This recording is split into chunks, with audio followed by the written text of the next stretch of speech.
আমরা হাত তুলে মোনাজাত করি তো দাদু ভাই, হাত তুলে মোনাজাত করবেন। যারা করতে বারণ করেছে তারা ঠিক বলেছে, আমরা করতে বলেছি, আমরা ঠিক বলেছি।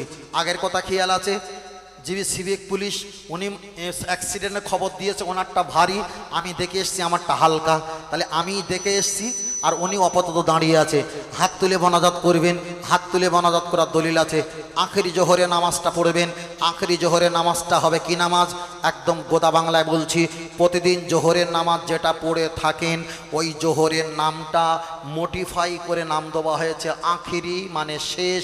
জোহর মানে দ্বীপ প্রলয়, মানে জোহরের শেষ অক্তের নামাজকে আখেরি জোহর বলা হয়। প্রতিদিন যে জোহরের নামাজ 4 রাকাত পড়ো ওই নামাজটা জুম্মার শেষে পড়ার নাম হলো আখেরি জোহর, একই জোহর। কথা মাথায় গেল? দ্বিতীয় নাম্বার হলো, যারা জুম্মা পড়তে পারলেন না কোনো কারণে, জোহরের নামাজ তারা আদায় করে নেবেন। তৃতীয় নাম্বার হলো, যদি কেউ দূরে চলে গেছেন রোজা রেখে, নফল রোজা হোক ফরজ রোজা হোক, আপনি অনেক দূরে চলে গেছেন মুসাফির হালাতে, কষ্ট যদি হয়ে যায় আপনি রোজাটা ভঙ্গ করে দিতে পারেন, সমস্যা নেই। তবে জোহরের 4 রাকাতের জায়গায় 2 রাকাত পড়তে পারেন নামাজ, কিন্তু রোজাটা ভঙ্গ করে দিতে পারেন। হাদিস ইনশিতা ফাসুম, কষ্ট যদি না হয় রোজা রাখো, ওয়াইনশিতা ফাকতুর, জীবন চলে যাবার আশঙ্কা হলে রোজাটাকে ডিলিট করে দাও। কেউ যদি বলে মরে যাব রোজা ভাঙবো না, সে মূর্খমি কথা বলেছে, ইসলাম সে বোঝে না। হলো তৃতীয় নাম্বার অপশন হলো দাঁড়িয়ে প্রস্রাব করবে। দাঁড়িয়ে প্রস্রাব করা জায়েজ আছে আছে আছে। যদি বলেন কেন, আপনি রাস্তা দিয়ে যাচ্ছেন, সকল জায়গায় ময়লা, রাস্তায় পায়খানা প্রস্রাব আছে, ঢিলা জামা বসলে পায়খানা লেগে যাবে, জুতো লেগে যাবে, উঠতে গিয়ে পায়ের সমস্যা, হুমড়িকে পড়ে যেতে পারি, একটা জামা গন্তব্যস্থানে যাওয়ার মতন আমার পরিবেশটা নষ্ট হয়ে যাবে। রসুল জীবনে একবার দাঁড়িয়ে প্রস্রাব করেছিলেন, রসুলের ওই হাদিসটা মেনে নিয়ে আপনি পরিস্থিতি স্থানকাল পাত্র হিসাবে দাঁড়িয়ে প্রস্রাব করতে পারেন, জায়েজ জায়েজ জায়েজ, কোনো সমস্যা নেই।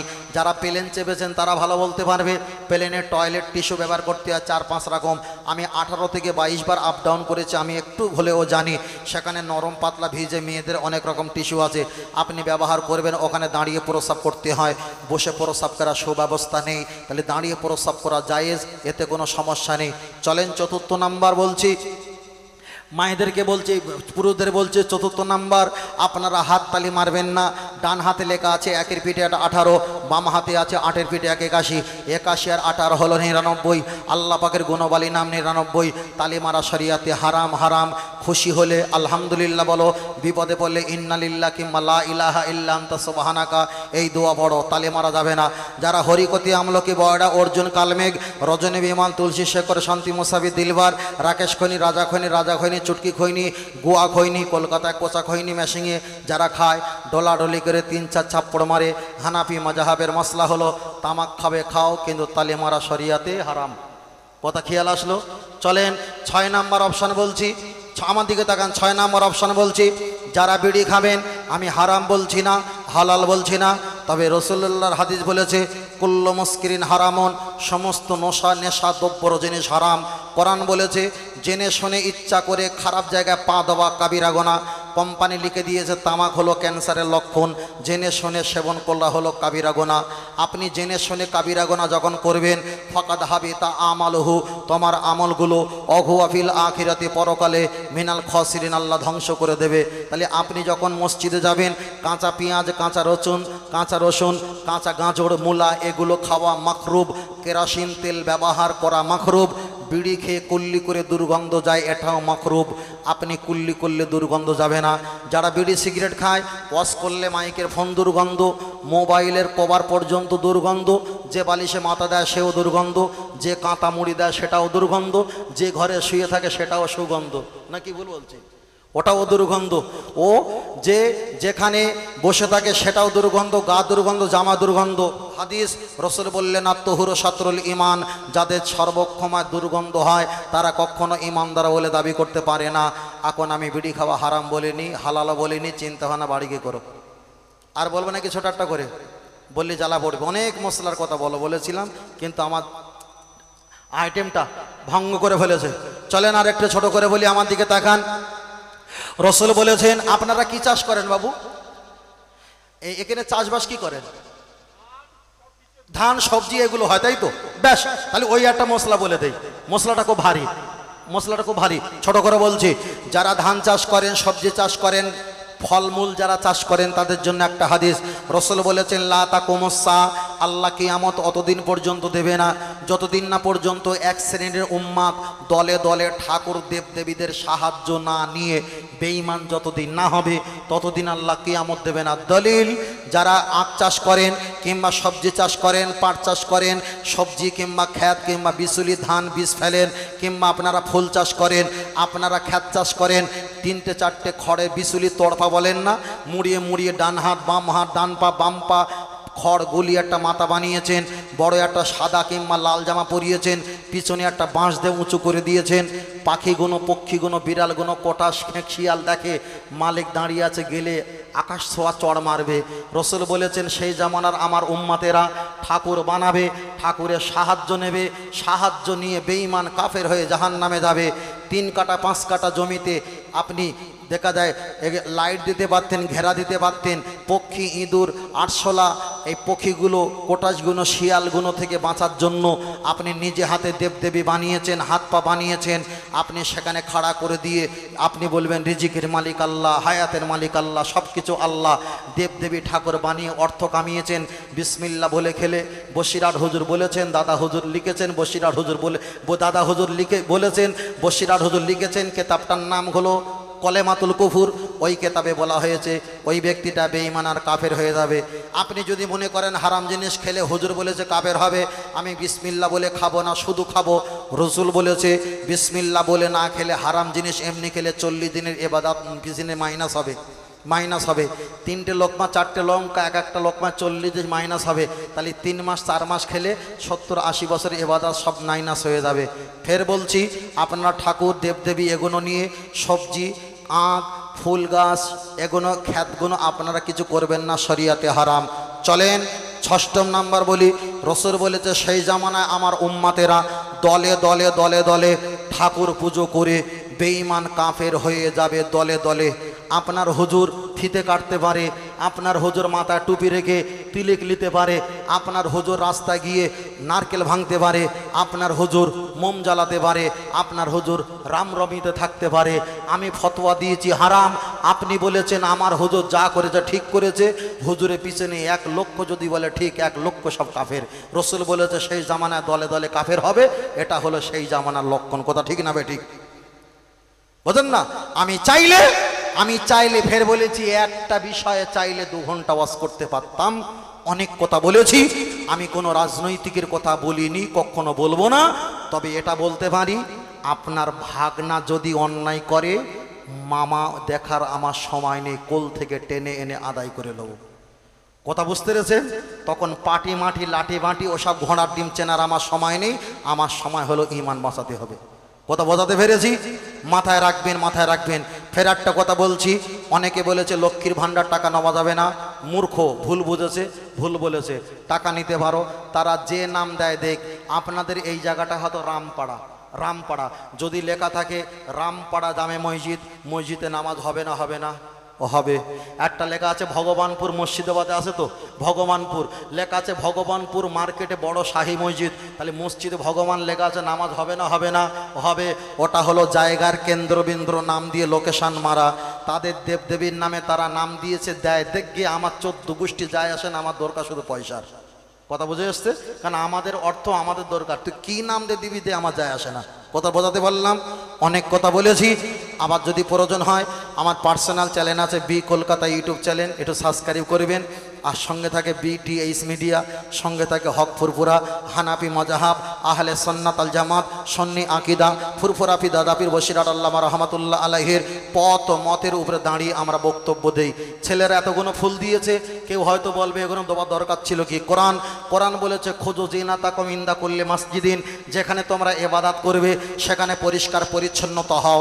এখানে ফরজ ইবাদত নাও হতে পারে, সুন্নাত নাও হতে পারে, ওয়াজিব নাও হতে পারে, তবু চলছে নফল এবাদাত। তাহলে এখানে যখন এবাদাত চলছে, খুশবু ফুল লাগিয়েছে, এটা কোরআনের আইন অনুযায়ী জায়েজ। হাদিস, রসুল বলেছেন বালঘমিও সাল্লোনা, আমি নামাজকে পছন্দ করি।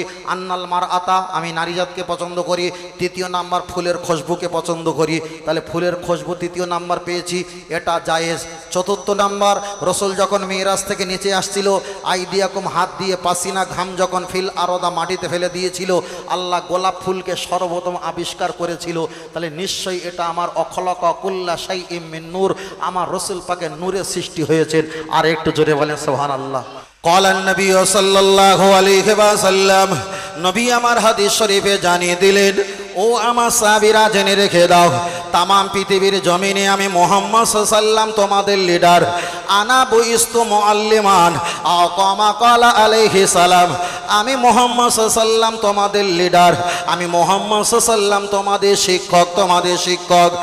আজ আমি তোমাদের জানিয়ে দিই, তামাম পৃথিবীর জমিনে হিন্দু, খ্রিস্টান, জৈন, পারসি, শিবির, ইসাই, গুজরাটি, মারাঠি, কুচবিহারি, বিহারি, বাঙালি, তামাম পৃথিবীর জমিনে 3.5 থেকে 4.5 লক্ষ প্লাস ধর্ম পৃথিবীতে যারা বসবাস করে, ওরা জানা ইসলামকে, আমাকে, আমার স্ত্রীকে, আমার ইমাম হোসাইনকে তামাম পৃথিবীর বেঈমান কাফের যতটা না ক্ষতি করেছে, আমাদের ভিতরে কিছু টুপিওয়ালা আর পাগড়িওয়ালা, তারা হুজুর নামীয় ব্যক্তি ইসলামটাকে সবচাইতে বড় ক্ষতি সাধন করেছে।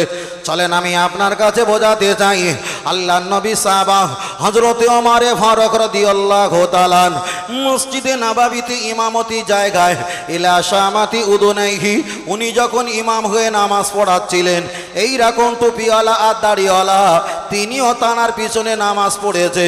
আর যেই সেজদা চলে গেছে, আইদিয়াকুম, হাত দিয়ে তিনি পাঞ্জাবের ভিতর দিয়ে বড় তরোয়ালটা বার করে খ্যাস খ্যাস করে কটা কোপ মেরে তানার আত্মহত্যা করার মতো একেবারে ক্লান্ত আর দুর্বল করে দিয়েছে। কোন রাবি বর্ণনা করেছে 3 দিনের কম বেশি জীবিত ছিল, তারপরে দুনিয়া থেকে মৃত্যুবরণ হয়েছিল। তাহলে ইসলামের দ্বিতীয় খলিফা হযরতে ওমর, যে নবী আমার জানিয়ে দিয়েছিলেন আমার পরে যদি আল্লাহ কাউকে নবী বানাতেন সেটা হতেন ওমর।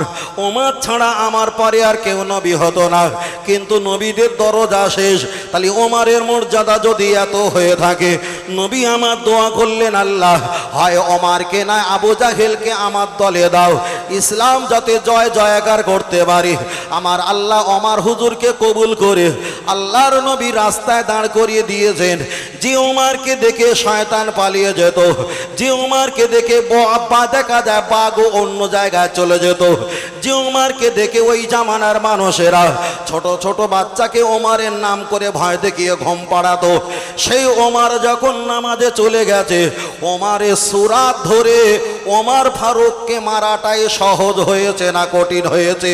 তাহলে আমাদের সমাজে আমাদের বিরুদ্ধে বেঈমান কাফেররা যতটা না বলছে, আমাদের সুরাত ধরে আমাদের মতো টুপি পরে আমাদেরকে এগনেস্টে তাদের চাইতে আরো বেশি ক্ষতি করছে, ঠিক না বে ঠিক? সবচাইতে বড় ক্ষতি করছে। আর এই রকম হারামখোরের জন্য আজকের ইসলাম শেষ। নরেন্দ্র মোদীর সঙ্গে যারা হাতে হাত দিয়েছিল অকাব্বিল পাশের জন্য, মাথা টুপি ছিল, আমি 3 দিন না 4 দিন আগে একটা ভিডিও করেছিলাম। এরা হলো শিয়া, এরা হলো শিয়াদের ভিতরে কটা ভাগ আছে, যারা হজরতে মাওলা আলী কারামাল্লাহ আজাহুকে নবী বলে স্বীকৃতি দেয়, তারা কাফের। কিন্তু ওনার সঙ্গে যারা হাতে হাত মসাবা করে স্বীকৃতি দিয়েছে, নরেন্দ্র মোদীকে স্বাগতম জানিয়েছে, আমাদের মসলা অনুযায়ী ওরা বেঈমান কাফের, কিন্তু মাথা টুপি আছে। তো তাহলে অন্য ব্যক্তি জানা ক্ষতি করেছে, টুপিওয়ালারা তার সহযোগিতা করেছে না করিনি? সহযোগিতা করেছে। ও আমার বাতিরা, চলেন এগিয়ে যাওয়া যায়, লক্ষ্য করে দেখা যায়। চলেন আমি আপনাকে বোঝাতে চেয়েছি, টুপি আর দাড়ি রেখে পৃথিবীতে যতটা চিটিংবাজ করা যায়, এতটা চিটিংবাজ পৃথিবীতে অন্য ধর্মে থেকে করা যায় না।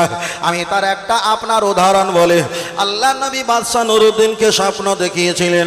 ও বাদশাহ নুরুদ্দিন, 3-4 জন ইয়ামেনের মানুষ কম বেশি আমার দরবারে চলে এসেছে, আমার মাজারটা জিয়ারাত করার নাম করে ওরা আমার মাজারটা খোঁড়ার জন্য, আমার লাশ মোবারকটা চুরি করে নেওয়ার জন্য ওরা বড় একটা মাটি দিয়ে হোল করে খুঁড়তে খুঁড়তে খুঁড়তে খুঁড়তে আমার রওজা পর্যন্ত চলে আসছে। আবার যখন নামাজের সময় হয়ে যায় ওই গর্তর মুখের উপরে নামাজের মশাল্লাটা বিছিয়ে দেয়, কেউ দেখতে পারবে না, বুঝতে পারবে না। বাদশাহ নুরউদ্দিন অনেক রাস্তা অতিক্রম করে যখন দেখা যায় মদিনা শরীফে হাজির হয়ে গেছে, মদিনার মেয়েরা বলছে বাদশাহ নুরউদ্দিন ওই টুপিওয়ালা দাড়িওয়ালা অনেক দিন ধরে আমাদের এলাকায় আসে থাকে, ওই টুপিওয়ালা দাড়িওয়ালা বহুত দিন ধরে আমাদের সঙ্গে সম্পর্ক, আমরা খেতে না পেলে উনি আমাদের দান করে, আমাদের বাচ্চাদের অসুখ হলে ঝাড়ফুঁক করে সুস্থ হয়ে যায়, ওই ব্যক্তির সঙ্গে আমাদের একটা ধরম মরণ সম্পর্ক হয়ে গেছে। বাদশাহ নুরউদ্দিনকে আপনাকে স্বপ্ন দেখিয়েছে, আর আপনি তরোয়ালটা নিয়ে ওই দাড়িওয়ালা টুপিওয়ালা হুজুর নামীয় ব্যক্তিকে কতল করবে। না না, এটা কখনো সম্ভব নয়। ঐতিহাসিকরা সাক্ষ্য দিয়েছে বাদশাহ নুরউদ্দিন ওরা যেখানে থাকে সেই কামরাটা তাল্লাশি করতে গিয়ে দেখে নামাজের মশাল্লাটা যখন তুলেছে বড় একটা মাটির হোল, মাটির গর্ত, সুড়ঙ্গ, ওই সুড়ঙ্গটা মাটি খুঁড়তে খুঁড়তে রসুল পাকের মাজার মাকাদ্দাস পর্যন্ত চলে গেছে। তাহলে মানুষকে সোনা মধু বলা, মানুষকে সালাম দেওয়া, রওজা জিয়ারাত করা আর নামাজ পড়া আর টুপি পাগড়ি, এটা ছিল ভেজ। উদ্দেশ্য ছিল আল্লাহ নবীর রওজা পাকের, রসুল পাকের রওজাটা চুরি করে নিয়ে ওদের এলাকায় চলে যাওয়া। তাহলে পৃথিবীতে বেঈমান কাফেররা নবীকে নাজত ক্ষতি করেছে, টুপি আর দাড়ি রেখে ইসলামে তার চাইতে বেশি ক্ষতি করেছে না করিনি? এবার আপনি বলেন হুজুর আমার বিশাল হুজুর অনেক দিকে পরিচিত, ওরাও বলেছিল, কিন্তু পরে প্রমাণ হয়ে গেল আদুয়ে ফেক, আদুয়ে ধোকাবাজ, প্রবঞ্চনা, ফেক ধরা পড়ে গেছে। একটা দোকানে মাল জীবনে খাবে না, দুটো দোকানে মাল খাবে, কোন দোকানদার কতটা ভালো খারাপ সহজে চেনা, নাকি ভুল বলছি? বোঝাতে পারিনি? এবার কি হবে? সম্মান কোথায় যাচ্ছে? চলেন আরো এগিয়ে যাই, অনেক আছে। ও আমার বাতিরা, চলেন আমি আপনাকে বোঝাতে চেয়েছি, লক্ষ্য করে দেখা যায়। চলেন আপনার কাছে আমি দুটো পয়েন্ট বললাম, তৃতীয় পয়েন্ট আর একটা আপনার কাছে বলতে থাকি। আল্লাহ নবী হাদিস যত সম্ভব, যত সম্মান মেশকাতে থাকতে পারে, তবে আমার মতো আশা লেগে গেছে। আমি ডাইরেক্ট একেবারে ওই কেতাবের নাম বলতে পারছি না, আনুমানিক বোঝানোর জন্য আমি আপনাকে ধরতে বলেছি। আল্লাহ নবীর সম্মুখে একজন কিছু সাহাবারা দাঁড়িয়ে আছে। আল্লাহ নবীকে বললেন, ইয়া রাসূলুল্লাহ বাল হুম ইউসাল্লুনা, আপনি নামাজ পড়েন, আমি নামাজ পড়ি, কিন্তু আমাদের এলাকায় একটা বড় হুজুর আছে, বড় নামাজি আছে, বড় পরহেজগার আছে, আমাদের চাইতে সব চাইতে বেশি নামাজ পড়ে। ওয়ায়াসুবুনা, আমরা রোজা রাখি, আমাদের চাইতে সব চাইতে বেশি রোজা রাখে। আল্লাহ নবীকে পরে বললেন, ইয়া রাসূলুল্লাহ ওয়ায়াহুদ্দুনা, আপনি আমি যা হজ না করি তার চাইতে ওই ব্যক্তিটা সব চাইতে বেশি হজ করে, আর মনে মনে করে আমার মতো আর এই এলাকায় কেউ নামাজ রোজা হজ জাকাত কিছুই করে না। তখন তো নবী ওই এলাকায় বসবাস করছে, আর নবী থাকা সত্ত্বেও ওই ব্যক্তি এমন চিন্তাধারা আছে। দয়ান নবীর কাছে এই কথা বলতে বলতে বলতে ওই ব্যক্তিটা নবীর সামনে দিয়ে হেঁটে যায়। তখন নবীকে বললেন, ইয়া রাসূলুল্লাহ, ওই সেই ব্যক্তি তিনি মনে করে আমার মতো জ্ঞানী আর এই এলাকায় নেই, বালগম ইউসাল্লুনা, আমার মতো নামাজি এই এলাকায় নেই, ওয়ায়াসুবুনা, আমার মতো রোজাদার এই এলাকায় নেই। হুজুর সেই ব্যক্তি যার কথা আলোচনা করছিলাম, আল্লাহ নবী বললেন ওকে ডাকো। উনি প্যাকেটটা নিয়ে মসজিদে, দেখা যায় প্যাকেটটা নিয়ে নবীর দরবারে চলে এসেছেন। আল্লাহ নবী জিজ্ঞাসা করছেন, বলো তুমি কি মনে করো আমার মতো অনেককার এই এলাকায় নেই? নবীর সামনে দাঁড়িয়ে বলছেন, জি হুজুর। কতটা বুকের ফাটা। তারপরে বলছে, তুমি যা নামাজ পড়ো মনে করো আমার মতো নামাজি এই এলাকায় নেই। এমন করে সমস্ত ইবাদতের দোহায় দেয়, নিজে বড় বড় সাজে মসজিদের ভিতরে নামাজ পড়তে চলে গেছে। আল্লাহ নবী বললেন, বাবা কে সাহাবা আছো, ওকে মার্ডার করতে হবে, হত্যা করতে হবে। আল্লাহ নবী সাহাবা এক এক করে যায়। আবু বাক্কার হুজুর যখন চলে যায়, এত সুন্দর রুকু করছে, রুকুটা দেখে তার মায়া লেগে গেল, মারার ইচ্ছা হলো না। দয়ান নবীর কদমের কাছে জড়িয়ে বললেন, হুজুর আপনার হুকুমটা আমি মাথায় রাখি, কিন্তু এত সুন্দর রুকু করছে দেখে মায়া লেগে গেল, মারতে পারলাম না। আল্লাহ নবী দ্বিতীয় সাহাবাকে পাঠিয়ে দিলেন, বাবা আবু বাক্কারে পরে উসমান ও ওমর চলে যাও।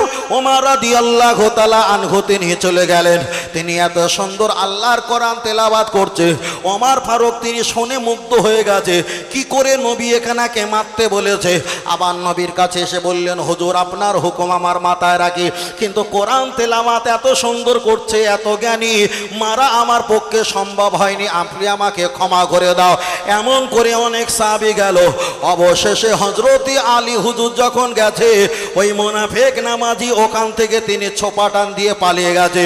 নবী জিবে কামড় খেয়ে আফসোস করে বলেছিল, এই ফেক দাড়ি টুপিওয়ালা দাড়িওয়ালা নামাজি তোমরা যদি হত্যা করে দিতে পারতে, তামাম পৃথিবীর আমার উম্মাত এই ফেক দাড়ি টুপিওয়ালা দাড়িওয়ালার ফিতনাবাজ থেকে বেঁচে যেত। জোরে বলেন। তাহলে কি আমার মন বলে কি ওর বংশধর নাকি? আমার কথা বুঝতে পারেননি?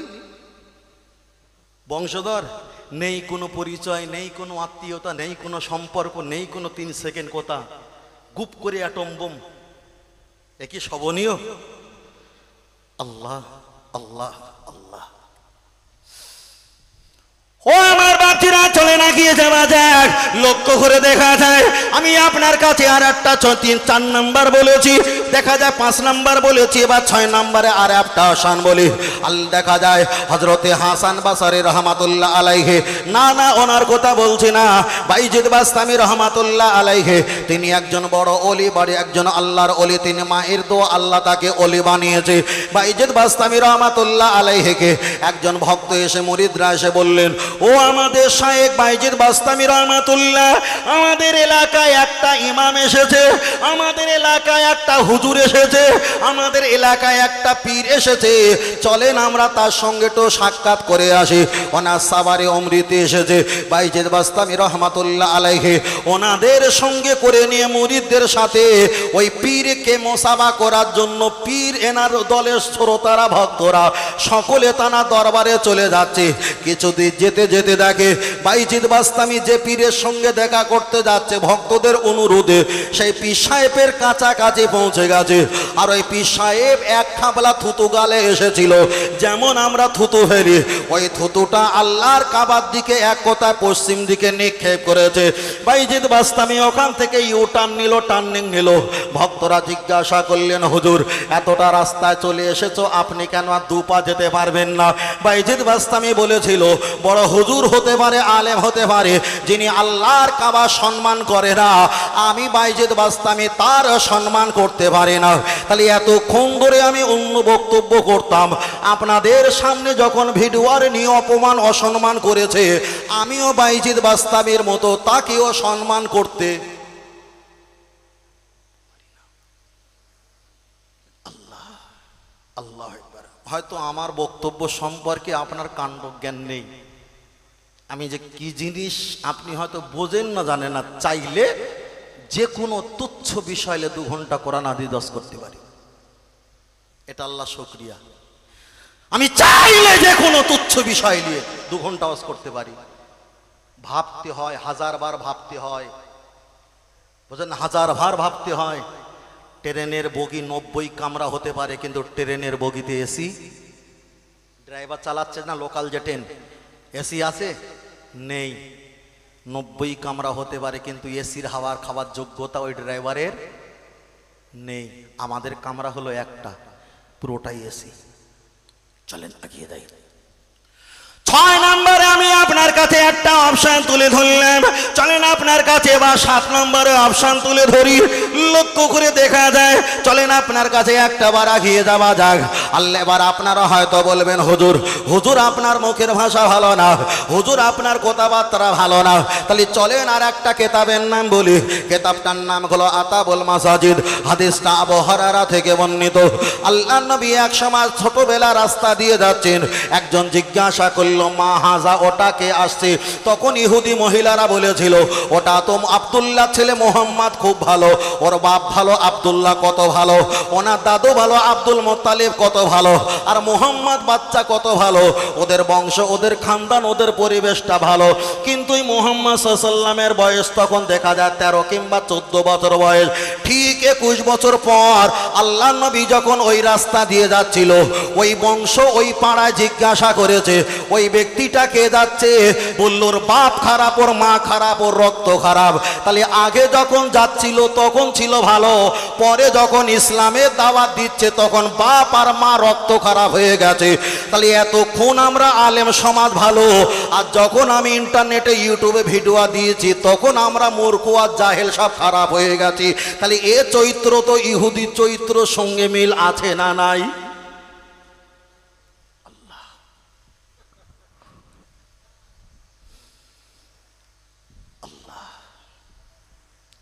9 নম্বর আপনার কাছে আর একটা অপশন বলি, চলে না খেয়ে যাওয়া যায়। ও বাপজিরা খুব ভালো করে বুঝবেন, আমি আপনার কাছে বোঝাতে চেয়েছি। লক্ষ্য করে দেখা যায় আম্মা জান আয়েশা সিদ্দিকা রাদিয়াল্লাহু তাআলা আনহা তিনি দাঁড়িয়ে আছেন। আম্মা জান রাদিয়াল্লাহু তাআলা আন এক সময় অন্য অপরের নামে সমালোচনা চলে করেছেন। আল্লাহ নবী বললেন, আমার বিবি আয়েশা রে, আয়েশা রে, আয়েশা রে, তোমার গালটা হাঁকার লাহামুন, তুমি মোরা ভাইয়ের গোশত খেয়েছো।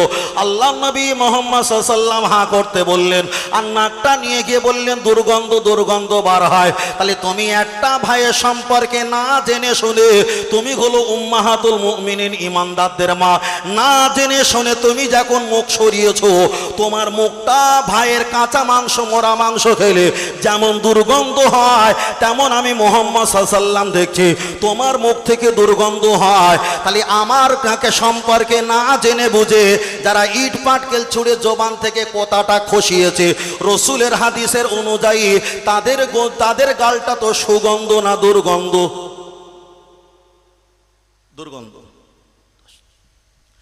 10 নাম্বার আমি আপনার কাছে বোঝাতে চেয়েছি, চলেন একটা বার আগিয়ে যাওয়া যায়। লক্ষ্য করে দেখা যায় আল্লাহ নবী এক সময় মসজিদে নববীতে বসে আছেন। আল্লাহ নবী বসে থাকার বিনিময়ে কিছু সাহাবাদের অভিযোগ করছে, ও আমার নবী সাহেব, নবী পাকে সাহাবীরা জেনে রেখে দাও, আল্লাহ নবী মক্কা থেকে মদিনায় হিজরত করেছে, কিন্তু মক্কা যারা সাথী এসেছিল ভালো করে শুনবেন, চলছে 10 নাম্বার, চাইলে আমি 50 পার করে দিতে পারি, শুধু আপনাদের অপেক্ষা চলে না খেয়ে যাওয়া যাক। আল্লাহ নবী মক্কা থেকে যারা নবী পাকে সাথী এসেছে, রসুল কিছু খরমা খাজর দিয়ে আমাদের 1 মুঠা দেয়, আমাদের 2 মুঠা দেয়, আমাদের 3 মুঠা দেয়। কিন্তু যারা মক্কা থেকে মদিনায় হিজরত করে চলে এসেছে নবীর সঙ্গে, নবী যখন ওদের দেয় আজলা কেটে দেয়, আজলা কেটে দেয়। নবী তো বলেছেন আমি হলাম ইনসাফওয়ালা, আমার আগে আর পরে আমার মতো ইনসাফওয়ালা পৃথিবীতে পাওয়া যায় না। তাহলে নবী তো মুখে বলছে এক, কাজে করছে এক, এটা কি ঠিক করছে? নবীর কাছে হঠাৎ আওয়াজটা চলে গেছে। আল্লাহ নবী পরের তিনি আসরের নামাজ পড়তে চলে এসেছে। যেমন ইমাম সাহেব ফজরের নামাজের পর সকালে একটু ঘুরে বসে, আসরের নামাজের পর ইমাম সাহেব একটু ঘুরে বসে। আল্লাহ নবী আসরের নামাজের পর একটু ঘুরে বসে বললেন, সাহাবীরা বলো, তোমরা গতদিনে আমার নামে সমালোচনা করেছিলে, তোমরা জানলে না, শুনলে না, আমি যে তোমার নবী, আমি যে তোমার ইমাম, আমি যে তোমাদের সাথী, আমি যে তোমাদের গ্রাম্য একজন ব্যক্তি। তোমাদের সমস্যা হলে আমার কাছে জানতে পারতে, শুনতে পারতে, তোমরা না জেনে না শুনে আমার নামে সমালোচনা করেছো। মক্কা থেকে নবীর সঙ্গে যারা চলে এসেছে ওদেরকে অনেক করে খরমা খেজুর দেয়, আর আমাদের 1টা 2টা 4টে 5টা 1 লোকমা করে খরমা দেয়। আল্লাহ নবী বললেন, কেউ এখান থেকে যাবে না, সকলে বসে পড়ো। যিনি আমার নামে সমালোচনা করেছে ওই ব্যক্তি শ্রেষ্ঠ না আমি শ্রেষ্ঠ, আমি তোমাদের না বুঝিয়ে এখান থেকে যাব না।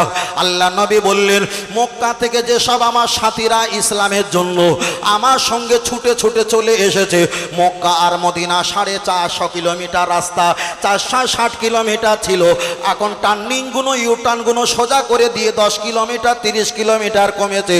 আমি ধরে নিলাম 730 কিলোমিটার রাস্তা। ও মদিনা সাথীরা বলো, মক্কা থেকে যারা আমার সঙ্গে হিজরত করেছে এরা বসবাস করে কাদের জায়গায়? মনটা খুলে বলো। সাহাবীরা বললেন, হুজুর এরা বসবাস করে আমরা আনসারী সাহাবা আমাদের জায়গায়।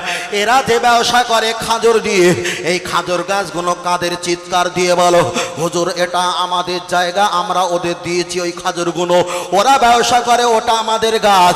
এরা এই এলাকায় এসে মেয়ে বিবাহ করেছে, কাদের মেয়ে? বললেন, হুজুর আমাদের মেয়ে। তাহলে এই এলাকায় যদি জামাই হয়, কাদের জামাই? বললেন, হুজুর আমাদের জামাই। তাহলে আমি মুহাম্মদ সাল্লাল্লাহু আলাইহি ওয়াসাল্লাম, আমি যদি 1 লোকমার জায়গায় দুই লোকমা বেশি খাজর যদি মক্কার সাথীদের দিয়ে থাকি, তোমরা তো এক লোকমা নয়, আমার চাইতে তোমরা শত শত লোকমা দিয়েছো। তাদের জমি দিয়েছো, যাওয়া আসা রাস্তা দিয়েছো, ভিটে বাড়ি দিয়েছো, খাজর গাছ দিয়েছো, আবার মেয়ে দিয়ে তাদেরকে জামাই বানিয়েছো। তোমরা আমাকে ভুল ধরতে গিয়ে আমি মুহাম্মদ সাল্লাল্লাহু আলাইহি তোমাদের তো 10টা ভুল ধরে ফেললাম। তুমি একটা জায়গায় আঙুল দিতে গিয়ে আমি তো 10 নাম্বার পর্যন্ত আঙুল লাগিয়ে ফেললাম। ঠিক না বে ঠিক?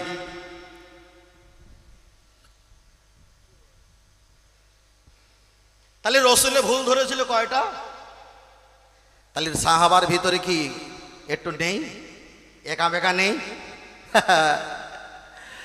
তাহলে রসুলের সমস্যা ধরেছিল ওরা একটা, আর নবী দিয়েছিল 10টা।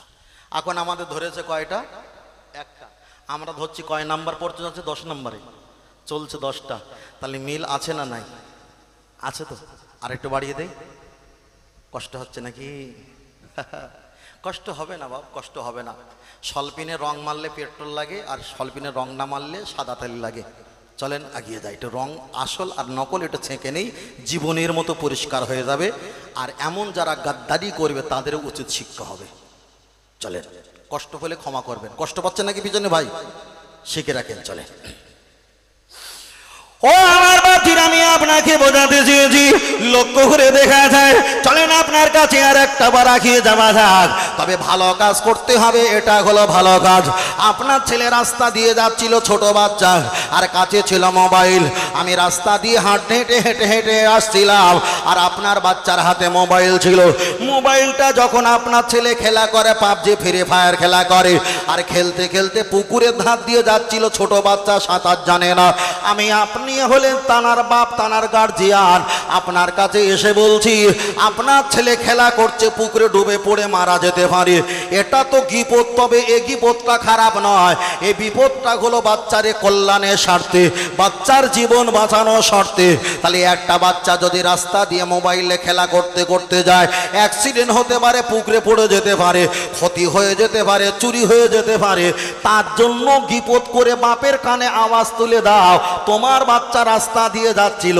রসুল বলেছেন এই গীপতটা খারাপ নয়, এটাই হলো কল্যাণ। তাহলে এখানে তো গীপদের সংখ্যা বুঝতে হবে। আমি তো ছোট বাচ্চা নয়, আমার 3টে পাঁটা আছে, তাহলে আমার নামে কে গীপত করলে সেটা তো আর ভালো নয়, নিশ্চিত খারাপ। চলেন আমি আপনার কাছে 12 নম্বর অপশন আমি বোঝাতে চেয়েছি, আগে চলে যাওয়া যাক। ও বাপজিরা খুব ভালো করে বুঝবেন, আল্লাহ নবী হাদিস শরীফে বললেন মহিলারা সবচাইতে বেশি জাহান্নামে যাবে। আল্লাহ নবী একটা হাদিস শরীফ বললেন, ও আমার সাহাবীরা জেনে রেখে দাও, মহিলারা সবচাইতে বেশি জাহান্নামে যাওয়ার কারণ হলো একটা। আল্লাহ নবী একটা হাদিসটা জবাব দিয়ে বললেন, আন্না আলমার আতিজ সাল্লাত খামসাহা, একটা নারী যদি 5 ওয়াক্ত নামাজ পড়ে, ওয়াসামাত সাকরাহা, একটা নারী যদি 5 ওয়াক্ত নামাজ পড়ার পর যদি একটা মাস রোজা রাখে, অতাআত বালাহা ফাতাদখুলু মিন আইয়াবাবিল জান্নাতি শাআত আকামা ক্বালা আলাইহি সালাম। ওই নারীটা যদি স্বামীর প্রতি খেদমত করে, 5 ওয়াক্ত নামাজ পড়ে, একটা মাস যদি রোজা রাখে, 2 জবানের মাঝখানে জিহ্বাটা যদি ঠিক রাখে, 2 পাছার মাঝখানে ইজ্জতটাকে যদি ঠিক রাখে, 8টা জান্নাত দেখানো হবে। ইচ্ছা অনুযায়ী যে কোনো দয়ার জান্নাতে ওই নারীটা প্রবেশ করতে পারবে পারবে পারবে। কিন্তু নবী আমার বলেছেন নারীরা পুরুষদের চাইতে জান্নাতে যাওয়া সহজ, জান্নাতে যাওয়া সহজ। আল্লাহ নবীকে বললেন ফামাদাল ইয়া রাসূলুল্লাহ, ইয়া হাবিবাল্লাহ, তাহলে জান্নাতে যাওয়া নারীদের সহজ পুরুষদের চাইতে, কিন্তু অধিকাংশ ওই নারীরা জাহান্নামে যাবার কারণটা কি?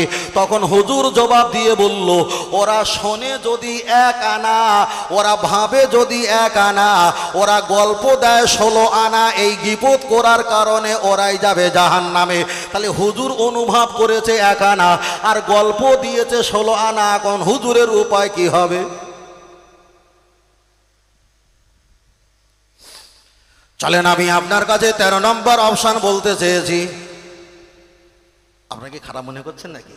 আরে চলুক না, সব রকম মাল হোক না, কি আছে? চন্দ্রমুখী আলু অনেকদিন খাইনি, একটু খাই, একটু খাই। সারা জীবন বনু আলু খেয়েছি। দোকান পাল্টাও, দোকান পাল্টাও, আসল নকল ধরা পড়ে, দোকান পাল্টাবে। চলো আমি আপনাদের কাছে ধৈর্য হবেন, আমি আপনাদের কাছে আর বেশি লম্বা করব না। তবে 13 নম্বর যখন বলেছি 15-র ভিতরে শেষ করার ইচ্ছা আছে, আর কিছু না বললে চলবে। এখন 2 ঘন্টা, হয়তো 45-50 নাম্বার যেতে পারে। ও আমার সোনা মানিকেরা, চলেন একটা বার এগিয়ে যাওয়া যায়, লক্ষ্য করে দেখা যায়। চলেন, আমি আপনাকে বোঝাতে চেয়েছি, আল্লাহ নবী হাদিস শরীফে বললেন, ও আমার সাহাবীরা জেনে রেখে দাও, সেই জামাইয়া কোনো ফি আখিরি জামানি। আমি রাসূলুল্লাহ তোমাদের বললাম, সেই জামানায় এখনো ফি আখিরি জামানি দাজ্জালুনা কাজ্জাবুন। সেই জামানা কিছু দাজ্জাল আর কাজ্জাব পৃথিবীতে বার হবে। দাজ্জাল মানে হলো হিংস্রবাদী, হিংস্রকারী, আর কাজ্জাবে জিসকা মাতলাব ऐसे है, কাজ্জাবের ব্যাখ্যা হলো মিথ্যাবাদী, মিথ্যাবাদী। তাহলে দাজ্জাল মানে হিংস্রকারী, কাজ্জাব মানে মিথ্যাবাদী। এরা পৃথিবীতে নাজিল হবে, পৃথিবীতে জন্ম হবে, পৃথিবীতে আগমন হবে। নবী আমার পরে একটা হাদিস বললেন, ইয়াকুনাকুম বিল হাদিসে, তবে ওরা এমন এমন তোমাদের হঠাৎ কিছু হাদিস শোনাবে, ফতোয়া দেবে, বিমালাম তাসমাও, ওই হাদিসটা কখনো তোমরা শোনোনি। ও আনতুম আলা আবা ওকুম, তোমাদের মুরব্বীরা যারা কবরে গেছে, এমন হাদিসও শুনে তারা কবরে যায়নি। আল্লাহ নবী পরে বললেন, আনা বারিউম মিনহুম ওয়া হুম বারিউনা মিন্নি, তবে হাসরের ময়দানে ওরা আমার কেউ হবে না, আমি মুহাম্মদ সাল্লাল্লাহু আলাইহি ওয়াসাল্লাম ওদের কেউ হব না, কেউ হব না। তাহলে আল্লাহ নবী বলেছেন, সেই জামানায়, আখিরি জামানায় কিছু দাজ্জাল আর কাজ্জাব ইমানদার মুসলমান রূপে বার হবে, এমন তোমাদের হাদিস শোনাবে যা তোমরা কখনো শোনোনি। তোমাদের মুরব্বীরা যারা কবরে চলে গেছে, এমন কথা শুনে তারাও কবরে যায়নি, কবরে যায়নি।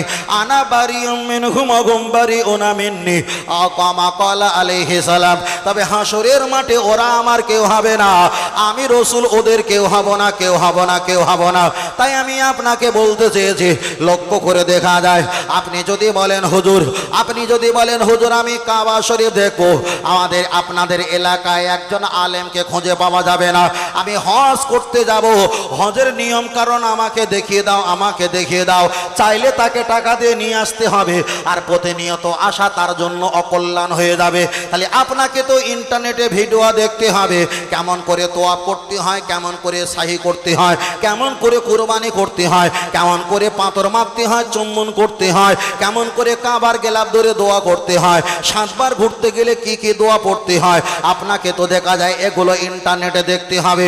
আল্লাহর কাবার ইমাম সাহেব, তাম পৃথিবীর ইমামদের ইমাম, যিনি আমাদের কাঁধের উপরে জানার পাও, উনি যখন নামাজ পড়ে তখনও ভিডিও করা হয়। আমার রাসূল পাকের মাজার মুকদ্দাসটাও ভিডিও করা আছে, হাজারে আসো জান্নাতি পাথর, ওটা চহতেকা ভিডিও করা আছে, সাফা মারওয়া পাহাড় ওটাও আছে। এমন করে দেখা যায় নবী ইব্রাহিম আলাইহিস সালাম, ওনার আরজুলাকুম কদমে সাপ মোবারক, ওটাও আছে। এক কথায় কোরআন শরীফও আছে, পৃথিবীতে যা কিছু আছে সব ইন্টারনেটে মজুদ আছে।